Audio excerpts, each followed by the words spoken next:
요즘을 100세 시대라고 합니다. 의학이 발달하고 의약품이 좋아져서 오래 산다고 하지만 꼭 그런 것도 아닙니다. 의학이 발달하였다지만 상대적으로 교통사고, 각종 질병이 늘어나 더 많은 사람이 죽습니다. 흘지백년은 꼭 100세까지 산다는 것이 아니라 금방 죽을 때가 다가온다는 뜻입니다. 운하불악, 죽을 때가 다 되어 가는데 공부를 왜 안 하느냐는 거죠. 배운다는 말은 꼭 선생님한테 배우는 것만을 뜻하지 않습니다. 내 마음을 닦는 것, 내 공부를 하는 것이 배우는 것입니다. 거미한테는 거미줄 치는 법을 배워야 되고, 개미한테는 부지런함을 배워야 되고, 벌한테는 질서를 배우는 등 이 세상에 배우지 않아도 될 것이 하나도 없습니다. 전신법요에 다음과 같은 구절이 있습니다. 불견도, 재행무상, 시생멸법, 세력진전환추, 초등내생 불려이. 그대는 보지 못했는가? 모든 것은 항상하지 않으니 이것은 나고 없어지는 법이다. 힘이 단 화살은 다시 떨어지니 내생에 여의치 못함을 초래할 것이다. 이심중해를 심영사문이요 불연세속을 심영출간이라. 마음속에 모든 애착 떠난 이를 사문이라 이름하고 세속을 그리워하지 않는 것을 출가라 이름하느니라. 사문을 다른 말로 근식이라고 합니다. 이 근식에는 다음과 같은 뜻이 있습니다. 근수정해 식재번뇌, 부지런히 정해를 닦고 모든 번뇌를 씌어버린다. 부처님은 수행자 집단인 사문을 넷으로 구분하여 설하신 바 있습니다. 도를 닦는 것이 아주 뛰어난 사문, 도를 알고 잘 설명하는 사문, 도에 의지하여 살아가는 사문, 그리고 도를 위한다면서 악행을 하는 사문입니다. 앞의 세 가지 선정 수행에 집중하는 선사, 교학을 발전시키는 강사, 그리고 기율을 잘 지키는 율사를 의미하죠. 그러나 마지막 네 번째, 도를 이한다면서 악행을 하는 사문은 적주비구를 말합니다. 출가한 사람도 마찬가지입니다. 집을 떠나 머리를 깎고 승복을 걸쳤다고 해서 출가했다고 말할 수는 없습니다. 부지런히 선정과 지혜를 닦아 영원한 진리와 개합해서 삼계를 벗어나야 비로소 진정 출가한 사람이라고 할 수 있는 겁니다. 부처님께서 말씀하신 도를 위한다면서 악행을 하는 사문은 진정 출가한 사람이라 할 수 없겠지요. 전신법요에 다음과 같은 가르침이 있습니다. 신심자연달도, 식심달본원고, 호의 삼은 사문과자 식녀이성 부종학득 몸과 마음이 저절로 도에 통달하고 마음을 알아 본래 근원에 통달한 일을 사문이라 하니 사문이라는 자리는 생각을 씌워서 이루는 것이요 배움을 따라 얻어지는 것이 아니다. 행자라망은 구피상피요 도인연애는 위입서공이니라. 수행자가 번뇌 그물에 걸리는 것은 개가 코끼리 가죽을 뒤집어 쓴 것이요 돌을 닦는 사람이 이성을 그리워하는 것은 고슴도치가 지 집에 들어가는 격이니라. 번뇌는 이치에 어둡고 현상의 세계에 대해 미혹하여 알지 못하는 것이라는 의미에서 혹이라고 하기도 하고 얻을 수 없는 것을 얻을 수 있다고 집착하여 구하기 때문에 치라고도 합니다.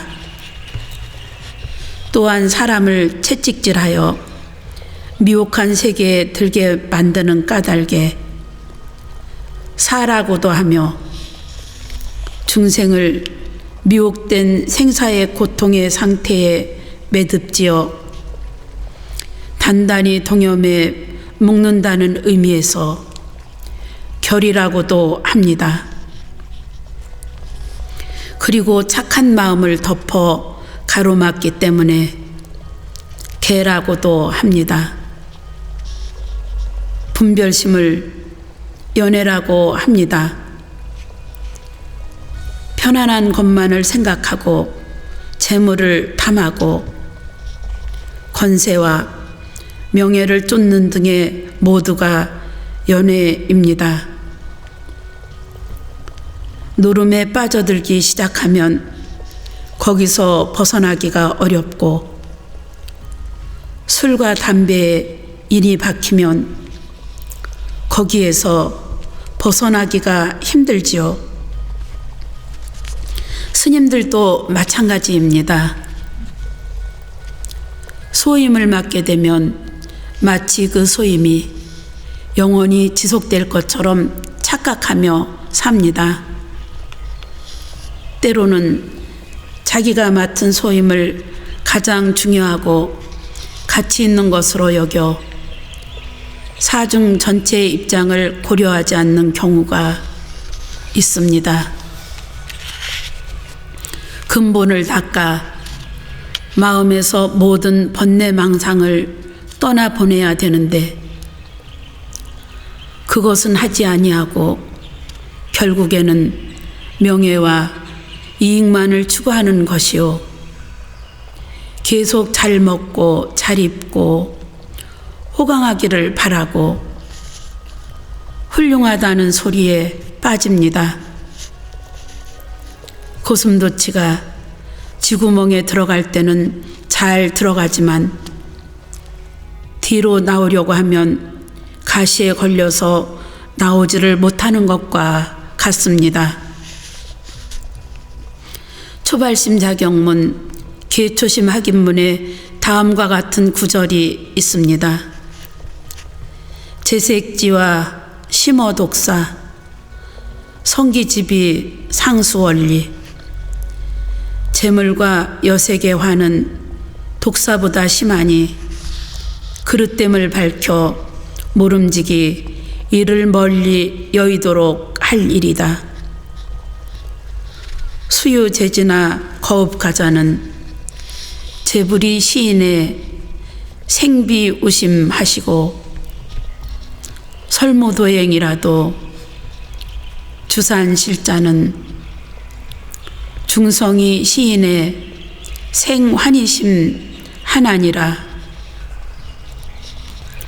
비록 재주와 지혜가 있다나 도시에 사는 사람은 모든 부처님이 이 사람에 대해 슬퍼하는 마음을 내시고 설사 돌을 닦는 수행이 없더라도 산에 머무른 자에게는 모든 성인이 이 사람에게 기쁜 마음을 내느니라.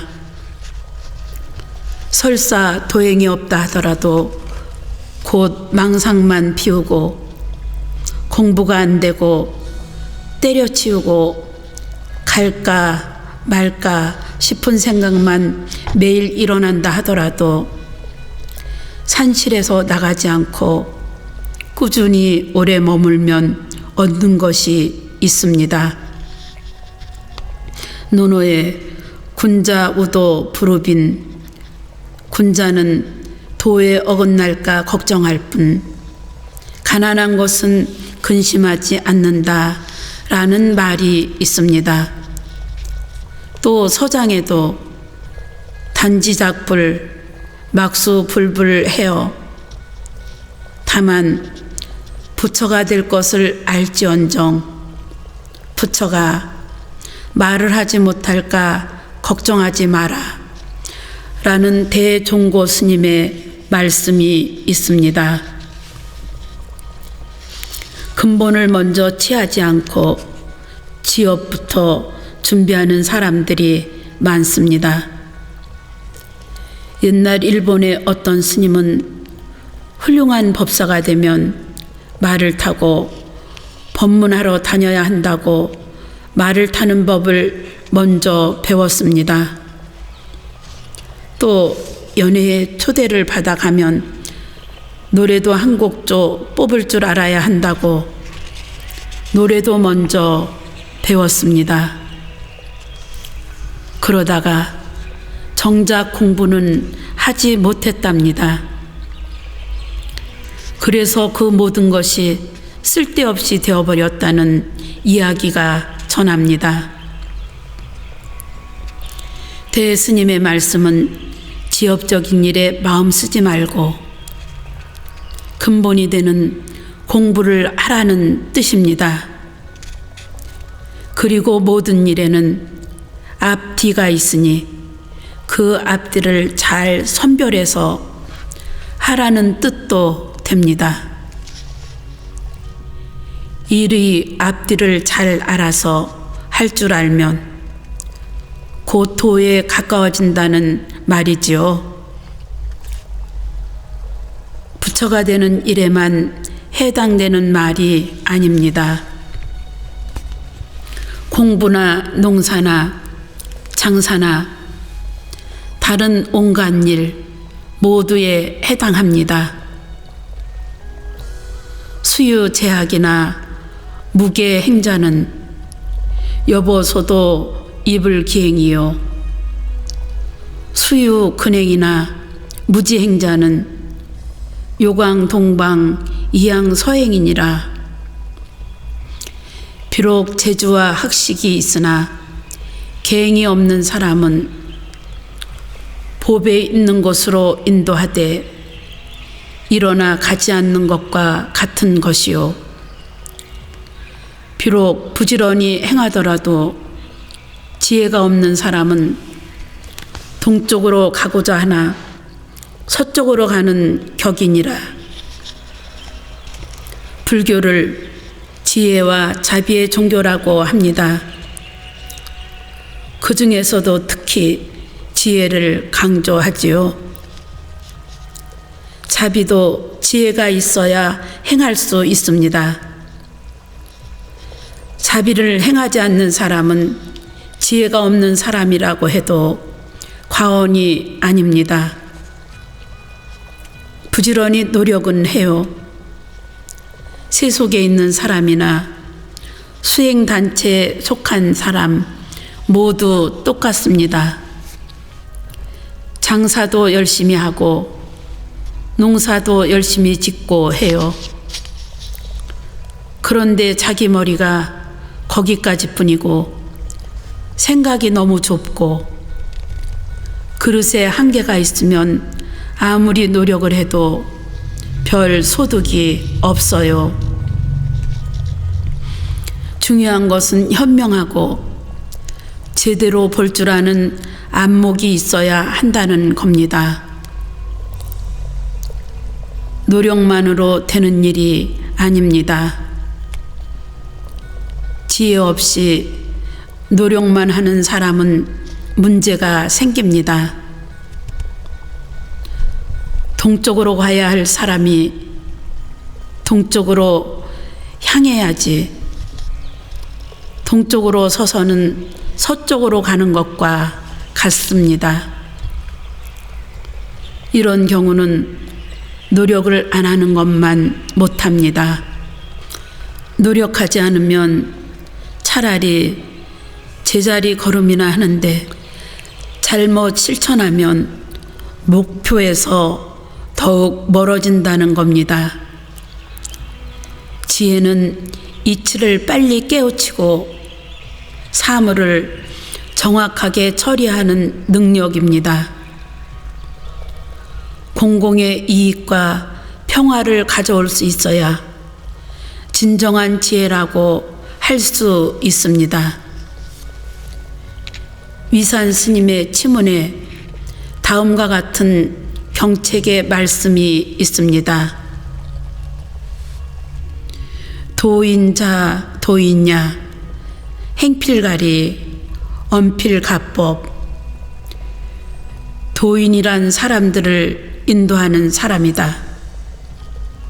그 행동이 반드시 따를 만하고 그 말이 반드시 표본으로 삼을만 해야 한다.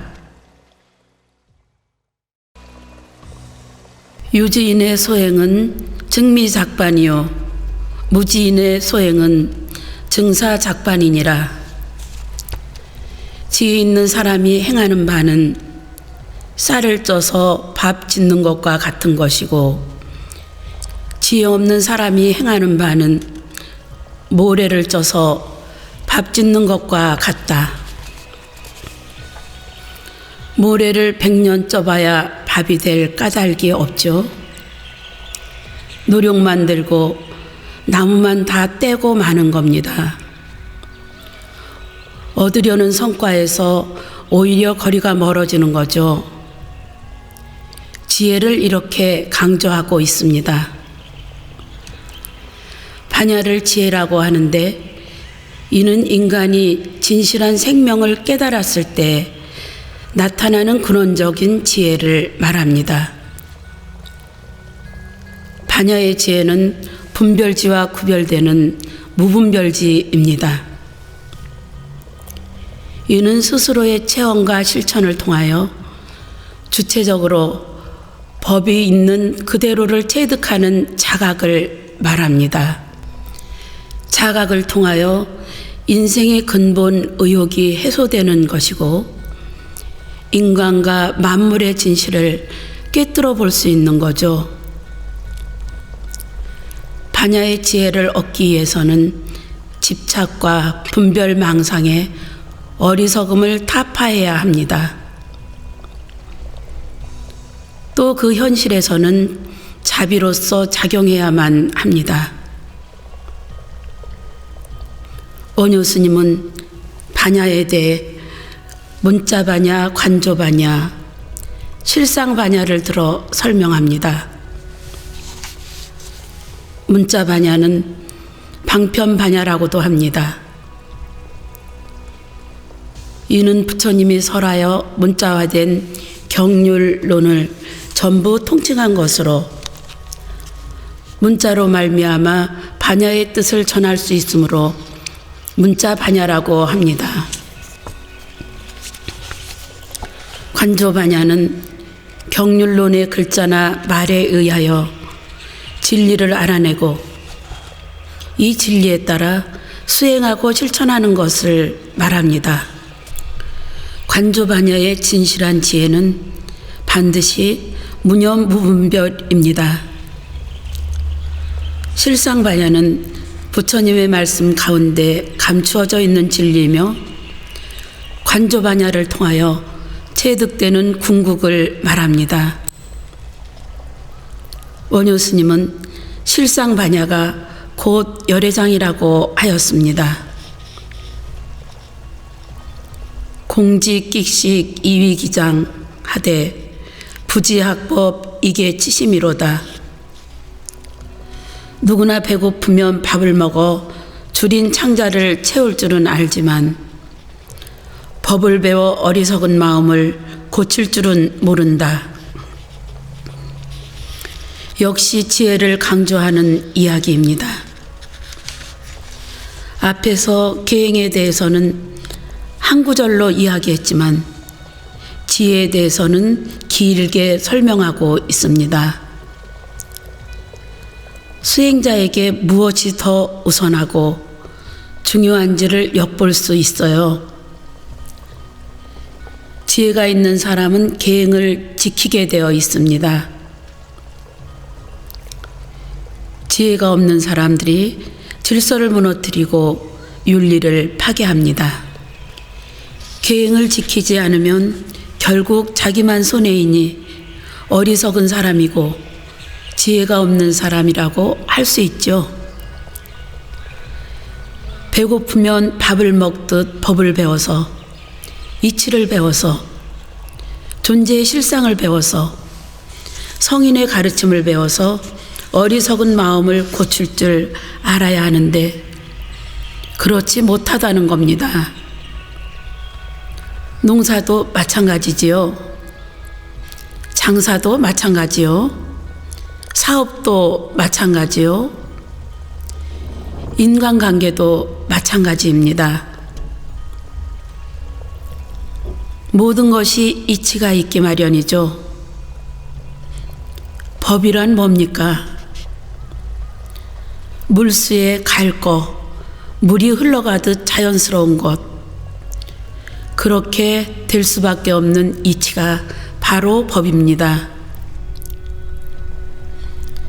순리대로 살아야 한다고 하지만 그렇게 살려면 이치를 알아야 합니다. 그런데 육신과 어리석음과 좁은 소견 때문에 대부분 그 이치를 모릅니다. 그럼 어떻게 해야 되느냐? 이치를 깨뜨려 보신 성인의 가르침, 즉 법을 배워야 하는 겁니다. 성인의 법을 배워서 어리석은 마음을 고쳐야지요. 행지구비는 여거 일윤이요 자리이타는 여조 양익이니라. 행과 지혜를 갖추는 것은 수레의 두 바퀴와 같고 자리이타는 새의 두 날개와 같은 것이니라. 한쪽 날개만 있어서는 새가 날 수 없습니다. 자기 이익만 추구하거나 자기에게는 이롭지 않으면서 다른 사람만 이롭게 하겠다는 것은 모두 어리석음의 결과입니다.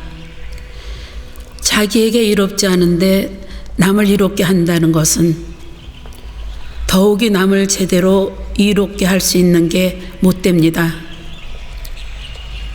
남을 이롭게 하면 저절로 자기에게도 이로워야 하고 나에게 이로운 것 역시 자연스럽게 다른 사람에게도 이로운 일이 되어야 합니다. 정상적인 자리, 정상적인 이타는 모두 자리 이타를 갖추게 되어 있습니다. 어느 한쪽으로 치우쳤다면 그것은 제대로 된 자리가 아니고 제대로 된 이타가 아닙니다. 제대로 된 자리 이타를 겸하게 되어 있고 제대로 된 이타는 자리를 포함하고 있습니다. 망공 스님은 수행을 통하여 차별이나 분별의 관념에서 벗어나면 편벽됨이 없이 두루 자유롭게 지혜와 자비를 활용할 수 있게 되며 이때 그가 바로 부처라고 하였습니다. 득축 축원호대 불에 기의하면 역불단월에 응수 치오며 득식 창폐호대 부달기치하면 역불현성의 응참개오와 죽을 얻고 축원을 하면서도 그 뜻을 알지 못하면 또한 시주에게 부끄러운 일이 아닐 수 없으며 밥을 얻고 염불하되 그 취지를 통달하지 못하면 또한 성현에게 참회하고 부끄럽게 여겨야 하지 않겠는가.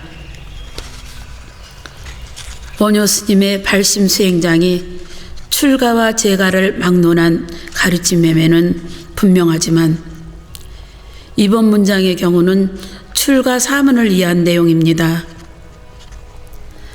사찰에서는 조주고제, 곧 아침에는 죽을 먹고 낮에는 밥 먹는 것이 원칙입니다. 아침에 죽을 먹으면 10가지 이익이 있는데 이를 주규심리라 합니다. 첫째는 얼굴빛이 좋아지고, 둘째는 혈액이 잘 돌아서 힘이 좋아지며, 셋째는 수명이 더해지고, 넷째는 속이 편안해지며, 다섯째는 말이 술술 나오고, 여섯째는 모든 풍기가 없어지며, 일곱째는 어제 먹었던 음식의 소화가 잘 되고, 여덟째는 갈증이 없어지며, 아홉째는 배고픔이 없어지고, 열째는 주림이 없어집니다. 이 10가지 이익 때문에 사찰에서는 아침에 죽을 먹도록 되어 있지만 옛날에는 가난하여 의뢰의 죽을 먹었어요. 제가 어릴 때도 죽을 먹었습니다. 출가의 그 어릴 때 범어사에서도 죽을 먹었고, 차돌도 삭히는 20대 초반 해인사 시절에도 죽을 먹었습니다. 해인사에 있을 때 멀건 죽 한 그릇으로 끼니를 때우니 견딜 수가 있었겠습니까? 먹으면서부터 벌써 허기지기 시작하는 게 죽이요. 사중에 쌀이 많으면 죽을 쓸 까닭이 없었겠죠.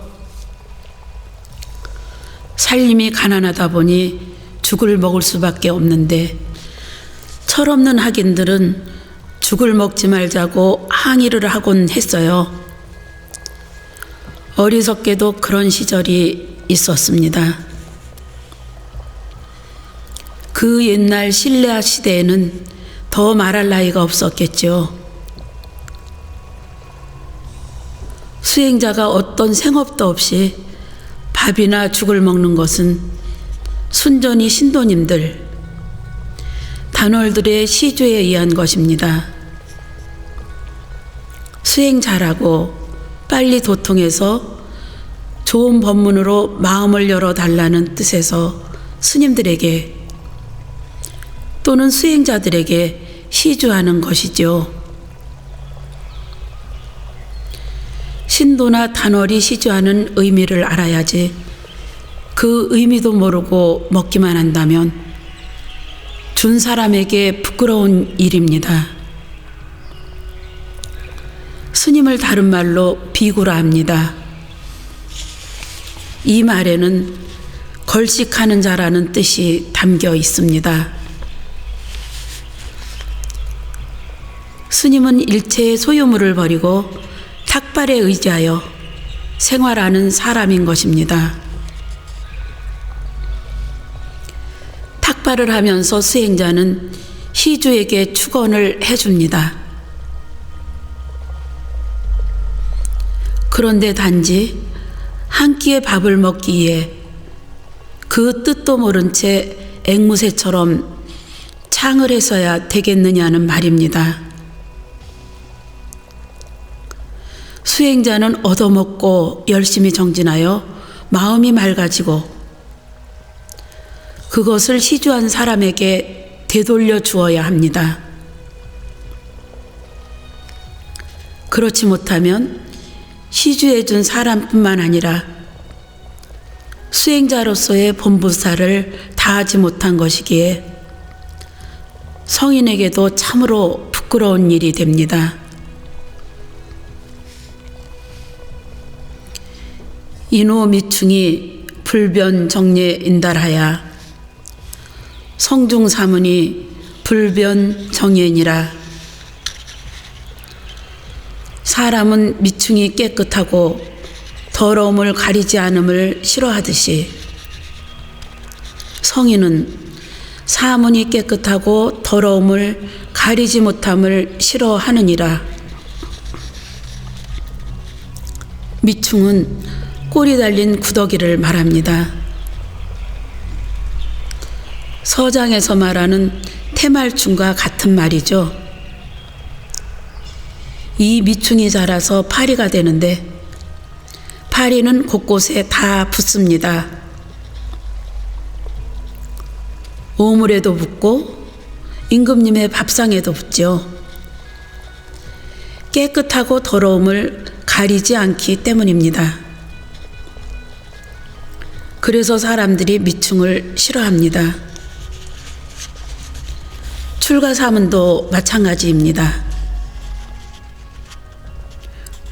무엇이 청정한 행위고 무엇이 더러운 행위인지를 가리지 못하여 함부로 행동하면 성인들은 이를 미충과 같이 여긴다는 겁니다. 싫어하고 미워하고 경계한다는 뜻이죠. 뼈아픈 교훈이며 깊이 새겨야 할 말씀입니다.